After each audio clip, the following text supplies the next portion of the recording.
आशा करता हूँ आप सब बहुत अच्छे होंगे। मेरा नाम है सिद्धांत स्टडी ग्लोस पे आपका बहुत बहुत स्वागत है। ऑपरेशन ओपन मार्केट ऑपरेशंस की बात करेंगे। इसकी बात हम ऑलरेडी कर चुके हैं, कई बार कर चुके हैं, लेकिन फिर से देखेंगे। ये इंपॉर्टेंट है और ये एग्जाम में इस बार फिर पूछा जाएगा। तो भाई देखो, आपको पता है कि जो हमारा रिजर्व बैंक ऑफ इंडिया है वो हमारी मॉनेटरी पॉलिसी बनाती है कि रुपए का कैसा फ्लो रहने वाला है, महंगाई बढ़ेगी घटेगी, वैल्यू क्या होगी, डॉलर के मुकाबले वैल्यू क्या होगी। उसी हिसाब से आरबीआई अपनी पॉलिसी बनाता है। फिस्कल पॉलिसी जो है, जो टैक्स की पॉलिसी, एक्सपेंडिचर, कैपिटल, रिसीट, ये सब की पॉलिसी जो है वो सरकार बनाती है। अब देखिए, आरबीआई ने पैसा, उनको लिक्विडिटी देनी है ना, तो ये ऑपरेशन ट्विस्ट, इन सब पे मैंने लेक्चर लिया हुआ है और इन सब पे मैंने मतलब करेंट अफेयर की ये सीरीज है, क्योंकि आपको पता ही है ये पेड कोर्स का है, क्योंकि ओपन मार्केट ऑपरेशन बहुत इंपॉर्टेंट है, इसलिए मैं यूट्यूब पे भी अपलोड करूंगा। तो ये सितंबर के करंट अफेयर्स है। तो ऑपरेशन ट्विस्ट हो गया और लॉन्ग टर्म रेपो रेट, इसमें 1 लाख करोड़ और 20,000 करोड़, ये सारे, इतनी सारी जो लिक्विडिटी है ना वो आरबीआई दे रहा है। तो कर क्यों रहा है ये, इसके लिए आपको ओपन मार्केट ऑपरेशन समझना पड़ेगा। देखो, ओपन मार्केट ऑपरेशन कुछ नहीं होता है, ये buying and selling of government security होती है ओपन मार्केट में, बस। ठीक है, मतलब क्या हुआ भाई, जो सरकार की सिक्योरिटीज होती हैं जिनको जी सेक्स कहते हैं, तो अब इसमें होता क्या है कि आरबीआई जो है, सेंट्रल बैंक ऑफ इंडिया, ये खरीदता है और बेचता है। कमर्शियल बैंक्स भी बेचते हैं, खरीदते हैं इसे, जो ट्रेजरी बिल्स हो गए। सरकार को चाहिए पैसा, तो सरकार अगर मार्केट से पैसा उठाएगी तो वो कैसे उठाएगी? वो एक पेपर इशू करती है, वही यही सिक्योरिटी जिसको बोला जाता है, और इसी पेपर को आरबीआई जो है वो मार्केट में बेचती है। ठीक है, और यहां से जो पैसा मिलता है वो सरकार को वापस दिया जाता है। तो ये central bank of India, RBI, करता है। जब भी मॉनेटरी सिस्टम में पैसा ज्यादा चाहिए, मान लो कि लिक्विडिटी बढ़ानी है, ठीक है, जैसे मान लो अगर जैसे अभी कोविड-19 है तो हमको पैसा चाहिए ना, तो आरबीआई के जितने भी इंटरवेंशन है उसमें लिक्विडिटी बढ़ रही है, आरबीआई पैसा भेज रहा है कि भाई खर्च करो ताकि डिमांड एंड सप्लाई चालू हो जाए। तो जब भी सेंट्रल बैंक लिक्विडिटी इन्फ्यूज करेगा मॉनेटरी सिस्टम में, तो सरकार से की सिक्योरिटी बाय करेगा ना। भाई ओपन मार्केट है, पैसा देना है, आप समझिए, ओपन मार्केट है, सरकार की सिक्योरिटी उसने खरीद ली और सरकार की खूब सारी सिक्योरिटी खरीदी। अभी बहुत सारी ऐसी स्कीम्स भी आई थी, आपने देखा आरबीआई ने ऐसी बहुत सारी, यही ऑपरेशन ऑपरेशन ट्विस्ट और कितनी सारी, तो उसमें आरबीआई ने पैसा जो है वो मार्केट में दे दिया, यानी कि मार्केट में पैसा आ गया। आप खुद बताओ कि अगर आप पैसा देना चाहते हो, आप चाहते हो मार्केट में पैसा आए, तो आप पैसा खर्च करोगे ना, आप सामान खरीदोगे, पैसा खर्च करोगे। और जब भी पैसा निकालना होता है, जैसे जब इन्फ्लेशन ज्यादा हो जाता है तो पैसा खींचेगी सरकार, आरबीआई, तो वो क्या करेगी, वो फिर जो सरकारी सिक्योरिटीज है उसको बेचना शुरू करती है और पैसा अपने पास लेती है। ठीक है ना? तो इसी तरीके से हम ये देखते हैं कि अ, ये हिसाब किताब चलता है और लिक्विडिटी जो है वो मेंटेन रहती है। तो एक तरीके से सेंट्रल बैंक जो है वो इनडायरेक्टली कंट्रोल करती है मॉनेटरी सप्लाई को, ये चीज। अब ओपन मार्केट ऑपरेशन दो तरीके के होता है। आउटराइट परचेस, जिसमें सरकारी सिक्योरिटी सीधा खरीदी जाती है, आरबीआई जो है वो सीधा सरकारी सिक्योरिटी खरीदता है, जैसे अभी इस केस में हो रहा है, आरबीआई सीधा सिक्योरिटी खरीद रहा है। दूसरा होता है रेपो रेट, रीपर्चेस एग्रीमेंट। इसमें जो बैंक है, जो कमर्शियल बैंक है, वो सरकार की सिक्योरिटी खरीदते हैं और उसके बाद वो आरबीआई को देते हैं। ठीक है ना? अगर मान लो रेपो रेट, और देखिए, एक तो डायरेक्ट आउटराइट परचेज होता है कि सीधा सेंट्रल बैंक में सिक्योरिटीज खरीद ली। दूसरा होता है जो कमर्शियल बैंक हैं वो सरकार की सिक्योरिटी खरीदेंगे। ठीक है, सरकार की सिक्योरिटी खरीदेंगे और उन्होंने, बहुत सिंपल तरीके से बता रहा हूं, उन्होंने आरबीआई को दिया, क्योंकि ये यही लिक्विडिटी मेंटेन करने का तरीका है। जो कमर्शियल बैंक से उनको पैसों की जरूरत पड़ती है, तो आप किसी से फ्री फंड में तो पैसा ले नहीं सकते, तो आपको कुछ चाहिए ना। तो वो जो चाहिए, जो कोलेट्रल होता है, कि जैसे मान लीजिए आप बैंक में पैसा लेने गए, आपको पैसा चाहिए, अब बैंक पूछता है ना कि भाई कुछ गिरवी रखो, तो यहां पे कमर्शियल बैंक क्या गिरवी रखते हैं, उनके पास क्या है गिरवी रखने के लिए? यही सरकार की सिक्योरिटीज।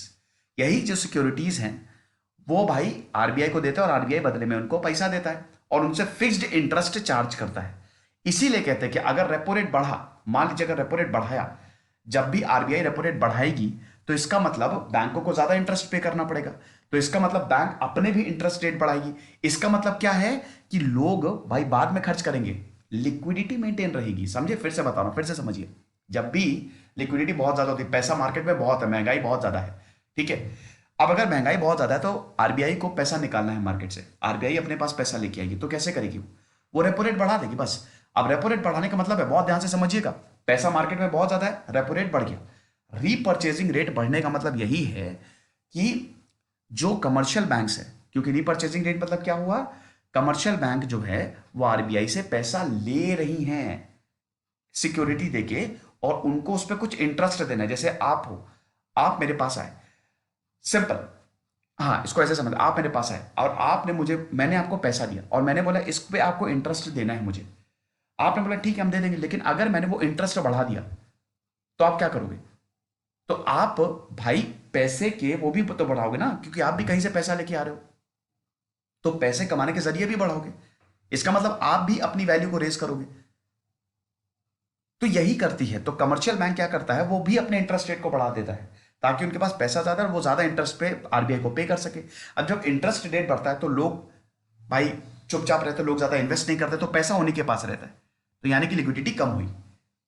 तो रेपो रेट इस तरीके का होता है, ठीक है, ये चीज, इसको रीपर्चेजिंग रेट कहते हैं। ओके, आगे बढ़ते हैं। जी सेक, ये सरकारी सिक्योरिटी होती है, ट्रेडेबल इंस्ट्रूमेंट होता है, सेंट्रल गवर्नमेंट या स्टेट गवर्नमेंट इसको इशू करती है, और ये डेट और ऑब्लिगेशन है, मतलब वही है कि डेट है, कर्जा देना एक तरीके से सरकार को। शॉर्ट टर्म सिक्योरिटी को ट्रेजरी बिल्स बोला जाता है इसमें, ये जो शॉर्ट टर्म के लिए, जैसे 91 दिन, 182, 364 डेज के लिए होता है, उसको ट्रेजरी बिल्स, और जो लॉन्ग टर्म के लिए होता है 10 साल 15 साल, उसको सरकारी बॉन्ड बोला जाता है। सरकारी बॉन्ड कुछ नहीं होता, वही कि बॉन्ड मतलब 100 रुपए दे रहे हैं तो 110 रुपए इतने टाइम के बाद आपको वापस कर देंगे। एक साल की इसकी मेच्योरिटी होती है, ज्यादा भी हो सकती है।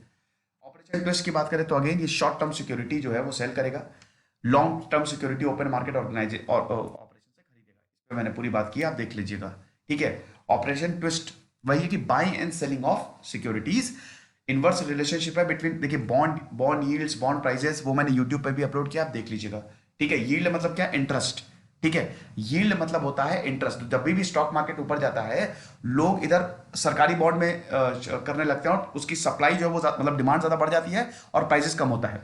देखिए इसमें तो मैं नहीं समझाने वाला, क्योंकि एक्चुअली मैं ओपन मार्केट ऑपरेशन ही समझा रहा हूं, ये कंफ्यूज कर देगा आपको। इसमें मैंने अभी 4 दिन पहले बॉन्ड यील्ड पे प्रॉपर लेक्चर लिया है। बॉन्ड यील्ड को देखिए, ओपन मार्केट ऑपरेशन को देखिए, और उसके बाद आप सब समझ जाएंगे इकोनॉमी कैसे काम कर रही है, ठीक है। तो ये चीज है। बेनिफिट्स बहुत अच्छे होते हैं कि भाई सबसे पहले तो फिक्स्ड इनकम, इन्वेस्टर्स को फिक्स्ड इनकम मिलती रहती है। बॉन्ड्स में इन्वेस्ट करना, अगर सरकारी सिक्योरिटी सिक्योर होती है ना, रिस्क कम होता है, लेकिन लो रेट ऑफ इंटरेस्ट होता है, लेकिन ठीक है, फिक्स्ड इंटरेस्ट आपको मिलती रहती है। जैसे अभी क्या है, अब जैसे स्टॉक एक्सचेंज, अब यही बॉन्ड यील्ड आप इससे समझ सकते हो कि भाई जैसे अब स्टॉक एक्सचेंज है, अब बॉन्ड यील्ड क्या है, जैसे 100 रुपए का बॉन्ड है, अब आपको बोला कि 10 रुपए आपको मिलेगा, ठीक है, 100 रुपए में 110 रुपए आपको मिलेगा। अब स्टॉक एक्सचेंज में क्या होता है कि स्टॉक एक्सचेंज में अब आप शेयर मार्केट में इन्वेस्ट करोगे तो उसमें आपको ज्यादा रिटर्न मिलेगा। लेकिन कोविड-19 में क्या हुआ, शेयर मार्केट भाई कंपनी एक के बाद एक बंद हो रही थी, तो बहुत मुश्किल था। तो इन्वेस्टर्स ने अपना पैसा वहां से निकाल के ये बॉन्ड्स में लगा दिया। ये सरकारी बॉन्ड है, ये तो सरकार तो कभी डूबेगी नहीं, तो सरकारी बॉन्ड्स में लगा दो। तो अब यानी कि बॉन्ड की डिमांड बढ़ने लगी। अब जिसकी डिमांड बढ़ेगी उसके प्राइसेस ऊपर जाएंगे ना, तो इसीलिए बॉन्ड यील्ड ऊपर जाने लगी। लेकिन प्रॉब्लम ये कि बॉन्ड प्राइसेस ऊपर जाने लगे और यील्ड कम होगी, ठीक है। भाई सरकार ने तो आपको उतना ही पैसा देने को बोला है ना, उससे ज्यादा तो देगा नहीं। जैसे मान लीजिए कि आपने 110 रुपए में खरीदा वो, ठीक है। अब 110 रुपए में खरीदा, मतलब 100 रुपए में खरीदा और 110 रुपए में बेचा। अब बॉन्ड की एकदम से जो है वो डिमांड बढ़ गई। अब बॉन्ड की जब एकदम से डिमांड बढ़ गई तो भाई सरकार तो इंटरेस्ट फिक्स ही देगी ना आपको, लेकिन वो डिमांड बढ़ती जा रही है, इसलिए बॉन्ड का प्राइस बढ़ता जा रहा है। इसीलिए यील्ड और प्राइस की इनवर्स रिलेशन होती है, ठीक है।